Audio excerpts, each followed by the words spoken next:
2.5 years ago, I came to Rhino for the first time, and I gave my icebreaker speech. And my evaluator, Chris Boehner, came up afterwards and he said, Scott, your eye contact was terrible, and you need more vocal variety in your speeches. That's exactly what he said. You can check the record. So I went home, and I did what everybody would do. I wrote a new speech, and I was like, okay, I'm going to focus this time on my eye contact and my vocal variety. That's what I'm going to do. And a couple weeks later, I got up. I thought I had prepared the speech enough, but as I got up, I realized that no matter how hard I tried, I really couldn't direct my attention to my eye contact and my voice. All of my focus was, my mental energy was just being spent trying to remember the next words of my speech. What was my speech about? What is the best way to articulate this sentence to get my point across? And I was looking up into space, trying to find the words, and as soon as I sat back down, my next evaluator came back up and said, you need to work on your eye contact and your vocal variety. Has anybody in this room had a similar experience? Yes, almost everybody. Well, Toastmasters, I have a solution for you. Two solutions, actually. The first solution is called the pocket speech. So the pocket speech is a speech that you've given multiple times, written the shit out of, you put it in your back pocket, you can pull it out at any time and give it anywhere, and you're always prepared. Now, there's kind of a stigma against this in Toastmasters, which I don't completely understand.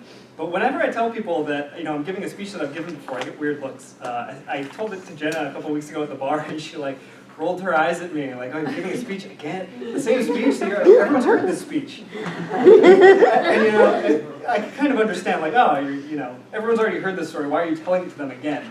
And if you think that Toastmasters is just this social club where we come to share our life experiences, then maybe that makes sense. But I think that Toastmasters is a place where we come to refine the art of public speaking.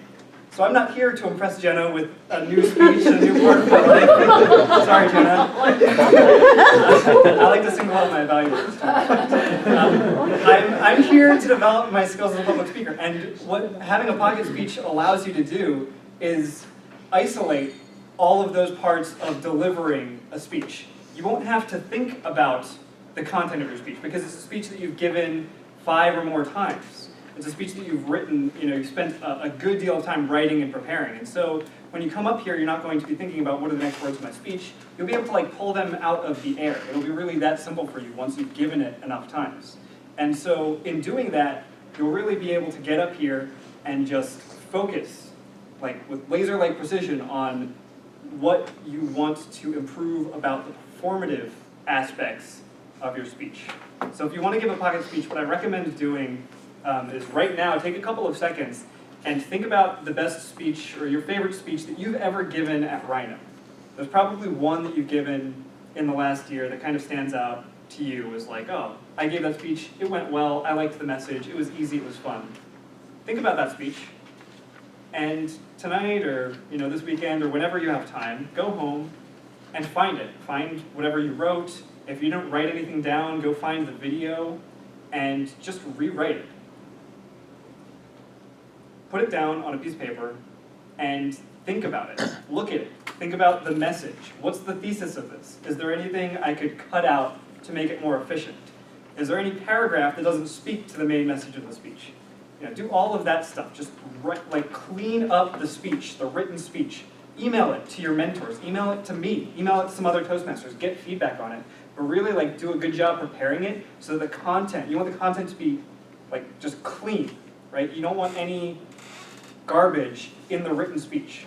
Once you have that, you have a clean written speech, give it here at Rhino, and then go to a couple other clubs and give it at other clubs. You can just email officers at other clubs. There's speaking opportunities all over the night of the week. There is a Toastmasters club in the financial districts of San Francisco where you'll be able to go and give a speech, if you just email the right people. And if you don't know who to email me or email Nate, and we'll tell you how to get other speaking opportunities. But go on, I think of it as a book tour for Toastmasters. It's like my speech tour. I have a number of speeches that I've given at multiple clubs around the city, and it's fun. You go through this process, and you get different feedback from different people, and different parts of the speech just kind of come together. You're able to see how certain parts of it hit with different audiences, and that whole process will, one, make the speech a little bit cleaner, but two, you'll just get more comfortable giving it. And by the end of it, you'll have the speech that you have in your back pocket that you can pull out at any time, whenever there's a speaking opportunity. Somebody drops out at Rhino last minute, like cough cough today, you can just pull out a speech and deliver it, and it'll be great, and you'll also be able to use it as a vehicle to focus on these other aspects of your speaking.